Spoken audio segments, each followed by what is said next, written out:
Hello, Pam here. Today I wanted to share with you a few products that Arteza sent me. They sent me quite a few, but today I'm going to be reviewing this Arteza Watercolor Book. I've got some Waterbrush Pens that come in a 6-pack. These come in a 2-pack. And then I've got the 48 count of real brush pens. And I've already taken them out of their packages, so I could play with them for a little while before I jumped on here. Anyway, these books come in a 2-pack, 110 pound, 8.3 inches times 11.7 inches. So that's the size. This is where I was playing a little bit earlier. And you guys, this paper is really, really good quality. And I love the fabric on the book. It's a hard back. Anywho, I'm at the center, and it is stitched, and it has a pocket in the back, which if I don't use this, I may, because I've gotten into junk journaling, I may try to cut that out and alter it. I don't know. Anywho, it's not about that.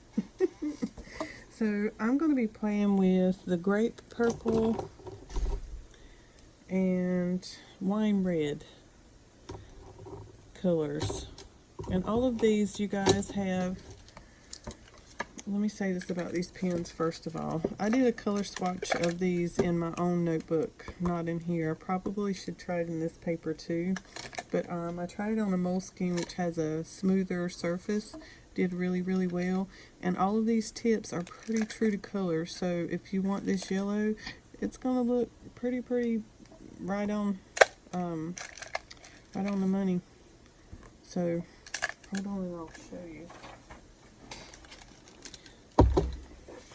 Let me pull this big boy out. This is a huge book. But let's see. Like that red, you see how close? And I didn't check. But that is the red 101. Neon pink, super close. Where's another one? And the light green, the 111. Just looking at these colors side by side like that, it even looks really close. Night sky blue. But see, it's super easy to pick these colors out and know what you're going to get on the paper. So let me go back to, the only reason I use this because I like a little bit of a smoother paper. And the Waterbrush pens, where's the one I've been playing with? There's one that I like the most. You've got round ones, and they come in like a small, medium, large tip. That's a flat one. I did give the flat a try, but I'm just not a flat bristle. Just don't use flat brushes that often. And I haven't even put water in this because I like the bigger, a little bit of a bigger. Let's see, there's the big one. I've been using the medium one. Anywho, there were 6 of those in a pack, so I'm just going to set those aside and grab that wine red and grape purple. Those are the 2 colors. First off, I will say this paper is super, you know what, give me just 1 second before I jump the gun, so this will give us a little bit of time. I've got some gesso over here beside me, and I want to put it on half of this page so you can see the difference when you use this paper with gesso and without, with those real brush pens. I think anything though, when you use gesso, it just makes a super nice surface.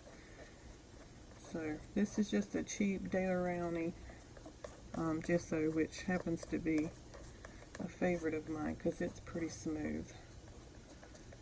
I like texture, but I like this smooth surface of, it's not gritty, I'll put it that way. There.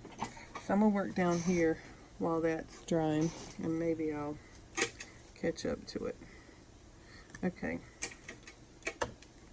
back to the markers. So you'll see it's pretty juicy, but you can still get that dry brush effect, or you can get super light lines as well, or thick.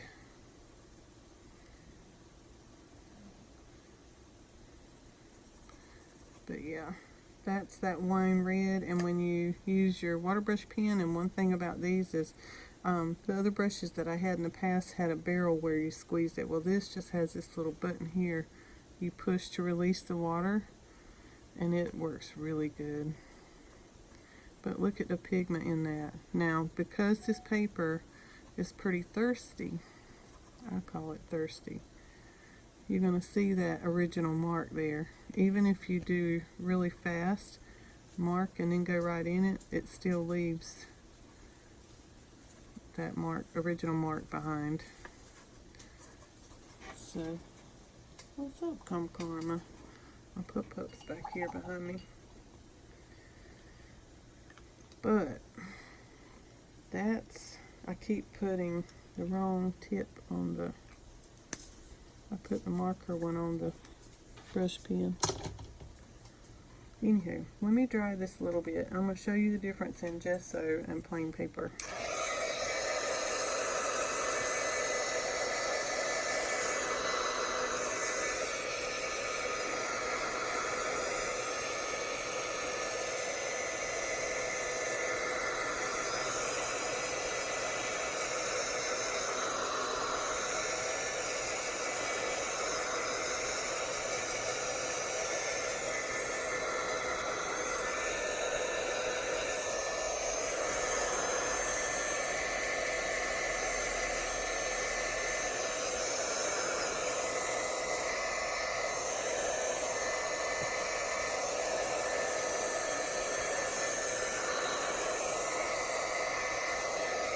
Okay, so let me grab that same, well, let's try gray. Where did it go? Okay, this one's called Ash Black. Now you can post these, but you can't this one. So I'm just gonna squiggle, do some little funky quick face here, because that's my favorite, and then try to smooth these out with the brush on this paper. And you'll see the difference. Karma, you see, Mama.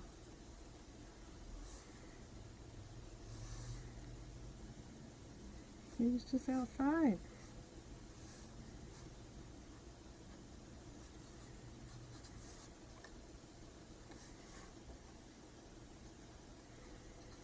Now at this point I'm just pretty much sketching like I do my pencil.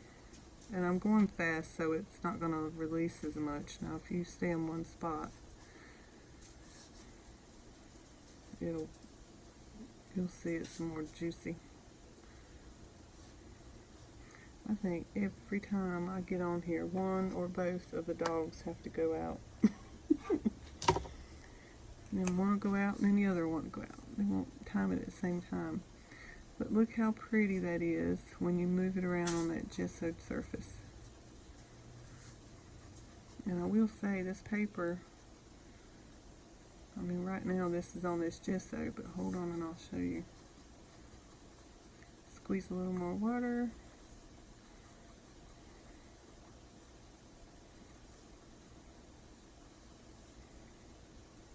Now we're getting into the section that didn't have any gesso. And you can see how it just, it'll activate that, but it doesn't move as good, even with a lot more water. Close this eye up a little bit.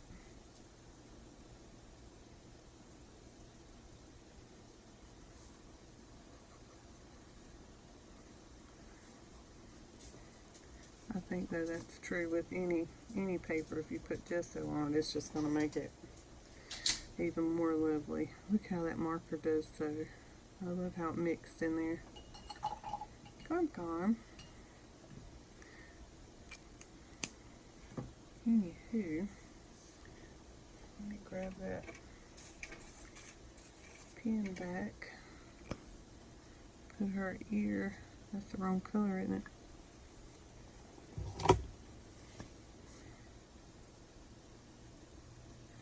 I think our big girl wants to go out so she can waller. I gave her a bath earlier. So she wants to go out and get dirty. What is it about dogs? They don't like baths. I have to start spelling it out in front of her. Because she will run and hide. And her mouth is hideous. It's way too big. So I've got a little bit of gesso over here. And I'm going to use this brush and dip into it. And let's see if I can smooth this out a little bit. Her mouth's just too big, y'all. So what do I need to do? Let me let this doggy out. I like that drip droppy going on. Let me let her out and then I may see what I can do about that. Come on.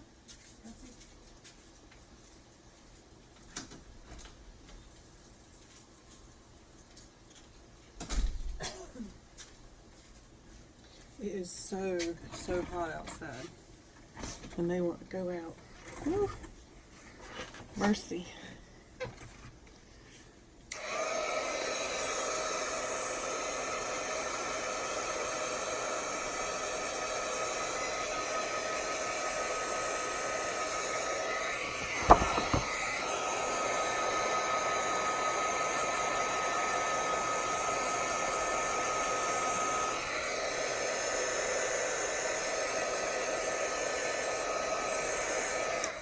This paper does wrinkle a little bit, but I think I don't mind that myself. I think this mouth is really bugging me, y'all. Trying to figure out what I want to do with that mouth. I don't have any bugs on here, do I? Or flower. I'm almost wanting to just collage over her mouth because I don't like it at all.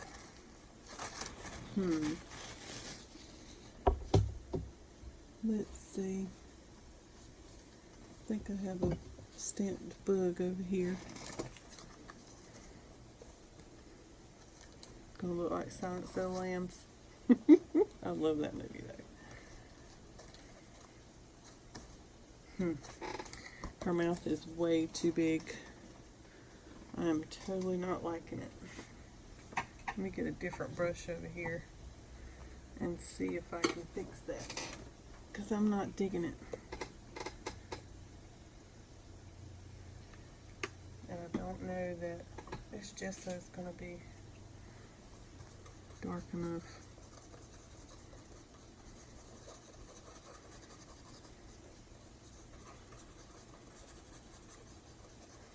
To cover all that. God just covered all that prettiness. But y'all look how this does when you do mix it with gesso. How it softens that up. Love it. Love. Her mouth is like, just hideous.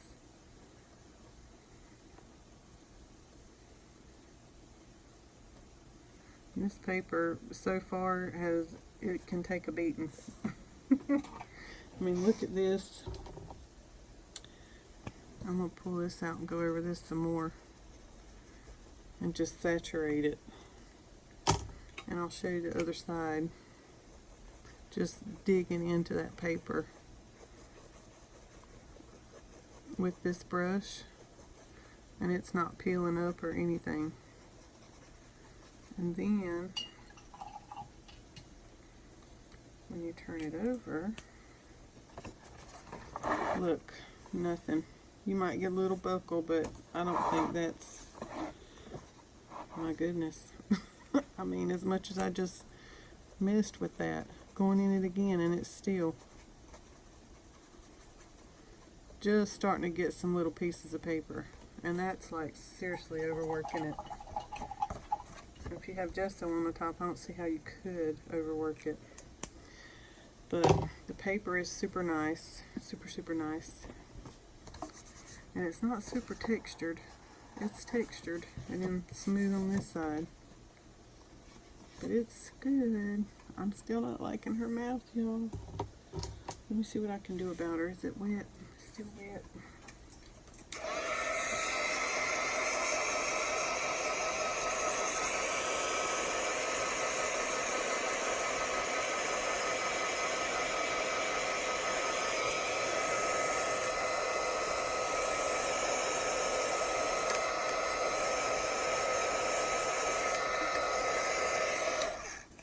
I can't. Me personally, I don't like an ugly page. I will cover it up with paper or something. I know that might not be good, but it's the way I am. It has to be satisfactory to me, or I'm just gonna.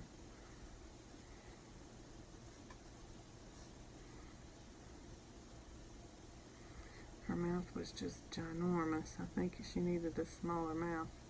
This one might be too small.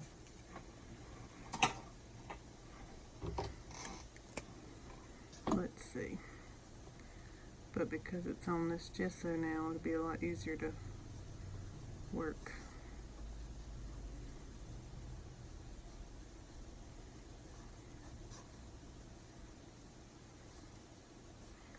You'll get to see a mess up and how I fix it, or attempt to.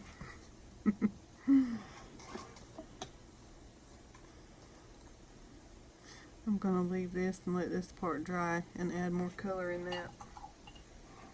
But this is a hot mess over here, isn't it? There. It's blending out somewhat. She's going to look like the Joker now.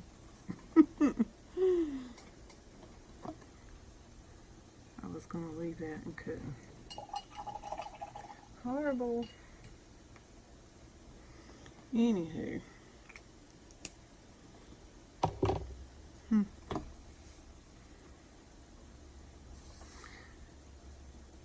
I do like the gesso though, y'all. I'm trying to think of where I should go next with this.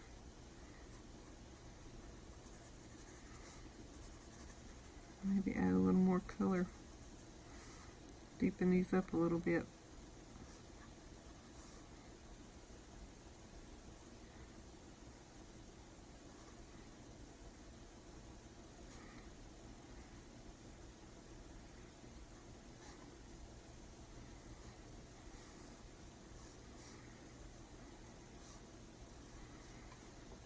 I'm going to go back under her on her mouth when it dries a little better. But I do love this on the gesso. I've always liked water soluble stuff on gesso though. It's just, it can be finicky because you can move it and remove it. You can kind of take the color away. But that's not bad.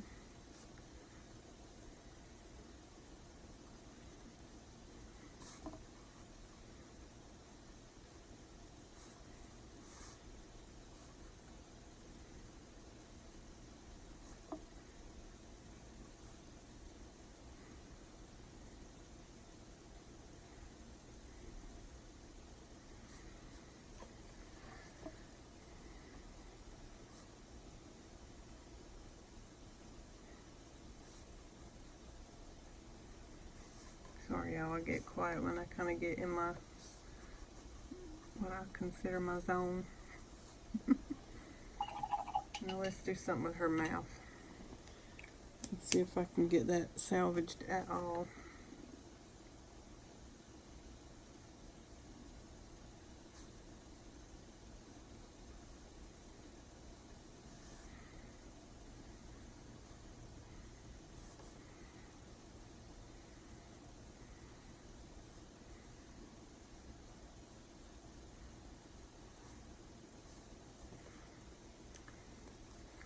I've been into these big juicy lips here lately.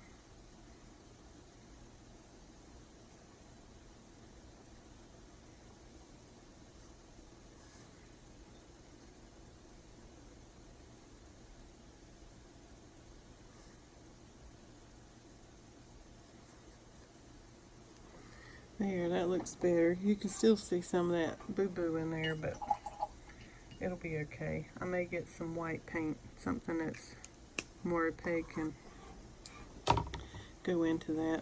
But I think you get the gist of it. But look at this paper, how awesome. And these markers, I'm telling you, these markers on smooth paper or Tomoe River paper, super, super, super fabulous. Depends on the technique you're looking for. But on top of gesso is my preferred way on this paper. But yeah, this paper can take a whooping. Look at that. That's really, really good. I'm gonna fix her lip because it's gonna bug me if I don't. But anywho, the finished product, the thumbnail of this will probably be Not So Joker lips. Anywho, go out and try these Arteza products because they're really, really nice. I've really thoroughly enjoyed them. But anywho, thank you for watching.